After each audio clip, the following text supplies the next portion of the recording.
বাংলাদেশের মানুষের জন্য যত ভালো কাজ হয়েছে তার ৭০% কাজ বিএনপি করেছে বলে মন্তব্য করেছেন বিএনপির ভারপ্রাপ্ত চেয়ারম্যান তারেক রহমান। আস্থা ধরে রাখতে সবাইকে ঐক্যবদ্ধ হয়ে কাজ করার আহ্বান জানান তিনি। বিকেলে গাইবান্ধা, কুড়িগ্রাম ও লালমনিরহাটে রাষ্ট্র কাঠামো মেরামতের ৩১ দফা ও জনসম্পৃক্তি শীর্ষক কর্মশালায় ভার্চুয়ালি যুক্ত হয়ে কথা বলেন তিনি।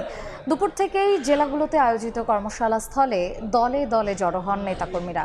অনুষ্ঠানে ভার্চুয়ালি যুক্ত হয়ে স্থানীয় নেতাকর্মীদের নানা প্রশ্নের উত্তর দেন তারেক রহমান।